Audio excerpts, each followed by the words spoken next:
So let me introduce our first speaker, which is Slavisa Sarafijanovic from IBM Research on OpenTape for Open Compute. Hold that. Sorry for this.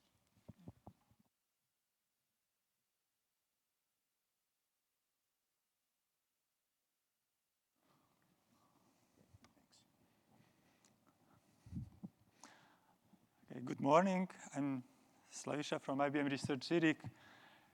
Today I will talk about tape storage. And most of IBM research for tape is done, in fact, in Zurich. Yesterday, Mark Lantz, in his keynote speech, provided you great information why tape is a great technology with a good future. And today we will look more into our recent effort to help easier integrate tape into open systems. So tape has been around for decades, but it's been mainly used for backup use cases and also for some old-fashioned archival. While recently there's more and more need to attach tape to your existing storage and compute systems, hopefully without modifying your system or your workflow. And that's what we try. We try to develop the software that will help people do that in a transparent way, but without losing also flexibility. And our goal is to also make this software open source. So I will start with first some introduction to some relevant aspects of the tape hardware. And then I will switch to explain the software that we developed first for integration of tape with file storage, and then also with integration for object storage. With tape technology, data gets stored onto a cartridge, which is of the size of your hand palm, and it's only 200 grams. So you can put a lot of such cartridges in a typical storage rack, which provides really great storage density. The latest LTO-8 cartridge is 12 terabytes, and here I reported some number for its cost advantage over HDD reported by Microsoft. In 2015, the factor was 3.7, and their prediction for 2020 is that factor will be 7. And not only that, but the scaling projection for tape capacity is that it will grow 40% annually.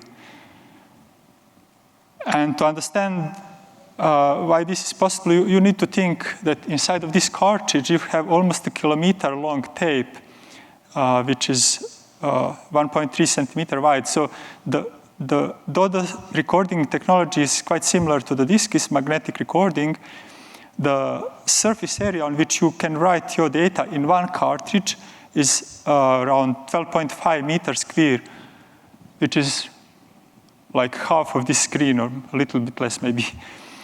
And that's why tape can continue scaling a lot. And in fact, in 2017, in a lab demo, it's already shown that recording is possible that corresponds to the cartridge capacity of 330 terabyte. So to use this, it's necessary to have a tape drive. So a tape drive mounts the cartridge, and then it spools it. So the tape media moves below the drive head, and it records the data. When it comes to the end of tape, then it turns, so the recording is a serpentine way. And it exposes this tape capacity as a block storage device. So for a long time, initially the applications have been using tape as a block, and it was up to the application to keep trace which data is where, on which tape and which blocks. As interest in tape was growing, the LTO consortium from Hewlett Packard, Quantum, and IBM sit together, and they created OpenStack specification to actually store data on tape in a standard way, initially in a file system format. So with this standard, there will be LTFS index written on the tape. It will have a directory of all the files on the tape and will point where the blocks of the data. So that's, in fact, what makes the tape open. And there was then first implementation of this by IBM in 2010, which has been open sourced, which allowed people to have a standard POSIX file interface on top of tape to work with files on tape. And they can also look at the tape content using standard file browser, for example, which is supported for Linux, Windows, and Mac OS. So that's how tape started. Then people wanted to have more such storage. And for these tape libraries I used, they consist of multiple frames. And inside of each of these frames, it can be up to 16 shared tape drives and hundreds of tape cartridges. So any tape cartridge can be mounted to any of the drives, and the total capacity goes up to 351 petabyte, assuming the largest capacity cartridge at the moment, which is 20 terabyte IBM Enterprise cartridge. So for this to be more usable, the next thing that has been developed, in fact, also by IBM, is LTFS library edition of the file system. So what this software allows is to use a tape library and mount it under a mount point, and then see each cartridge as a separate directory. Okay. And it also provides a nice programming interface for people from the application to control which tape is mounted, which is not, and to write data to the tapes. But it's still application that has to take care of it, to mount the tape, which tape is mounted, etc. I think if there's a write to the tape which is not mounted, it will get automatically mounted, but it can have huge delay. And also, data is just stored on tape file system. But in some frameworks, people want to work from their standard file system, which is typically disk or some other active storage. So the next step was to, in fact, integrate tape with the disk in a transparent way. And IBM did this first for their distributed GPFS file system, and that's available since 2013. So with this solution, tape storage is organized into tape pools, and then user and application see the original disk active storage namespace, for example, based on disk or SSD. But they can offload the data to the tape, so without modifying the disk namespace. And so here the main functions are to migrate the data to the tape, recall it from the tape before you want to work with it. And there are some also additional functions that allow you to take your data out of the tape library, move it, or to take data from other system which has written it in LTFS format and import it into LTFS Enterprise Edition system. So, and this import is really fast because it just creates the namespace on tape, and data is migrated state on disk, and data is migrated state on tape. So later, you have namespace immediately, and later you can prefetch the data to disk in order to process it. And here the key new component of LTFS-E was, in fact, scheduling all the jobs for moving data between the tape and disk and mounting the tapes, organizing tape storage into pools, etc. But this was proprietary. So what we wanted to do it next is to have something which will allow people to integrate tape storage into the open system using the open source. And that's what LTFS Data Management is for. So let's say we start with a user who has the XFS disk-based file system, and they can access it via standard interface. And then a user can take LTFS DM software, install it on the node, so it's a single node solution, And this will, in fact, create some fuse overlay, okay? It will remap the namespace, and within this fuse overlay, it's possible to intercept all user action. And then the data can be moved between the disk and tape, or if data is on tape, user request can be intercepted, data can be moved back to disk and then served to the application. Okay, so we still preserve the original namespace of the disk, but now user have the flexibility to offload his data to the tape storage that he can just attach to the same node.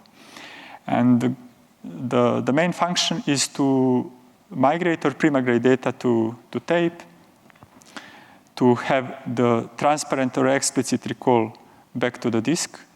Transparent is based on user access, and explicit is user provide a list of files, and via command line interface or API says, please bring me this to disk, I want to work with these files. Okay, so, and this software is in fact open source since 2018, and you can get it from this link. There's good documentation in there. To explain a little bit about migration, pre-migration, so initially, user can store data through this unique namespace. Data goes to the disk, and then the data of the file can be migrated to the tape, as well as metadata of the file. And there's then, in the inode of the disk file, there's this pointer marked with tape ID, which points on which tape and which file on the tape the data of the disk file is. Okay, so the next step is data can be removed from the disk, and then the file is in migrated state. And the blue state, it's pre-migrated one, meaning that the data is available on the disk, but offloading disk capacity is very quick. You just unlink it from the disk, and it's available on the tape in migrated state.